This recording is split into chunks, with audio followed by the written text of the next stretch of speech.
৪৫০০ বছর আগে তৈরি হওয়া মিশরের পিরামিডগুলোর এমন কিছু রহস্য আছে যা আধুনিক বিজ্ঞানও আজ পর্যন্ত সমাধান করতে পারেনি। প্রথম রহস্য হল এর বিশাল পাথর। পিরামিড তৈরিতে এক একটি পাথর ব্যবহার করা হয়েছে, যা প্রায় ২ থেকে ৫০ টন ওজনের। সেই যুগে চাকা বা ক্রেন ছাড়াই মানুষ কিভাবে এত উঁচুতে এই পাথরগুলো তুলল, তা আজও এক মস্ত বড় ধাঁধা। দ্বিতীয় রহস্য হল এর ভেতরের তাপমাত্রা। বাইরে মরুভূমির তীব্র গরম, প্রায় ৫০ ডিগ্রি সেলসিয়াস তাপমাত্রা থাকলেও পিরামিডের ভেতরে সবসময় ঠিক ২০ ডিগ্রি সেলসিয়াস তাপমাত্রা বজায় থাকে, যা একটি আধুনিক এয়ার কন্ডিশনারের মতো। আর সবচেয়ে অদ্ভুত বিষয় হল ওরিয়নের বেল্ট।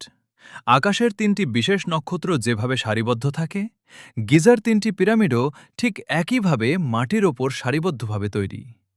এটা কি শুধুই কাকতালীয়, নাকি এর পেছনে এলিয়েনদের হাত ছিল? আপনার কি মনে হয়? কমেন্টে জানান। আর এমন রহস্য জানতে চ্যানেলটি সাবস্ক্রাইব করুন।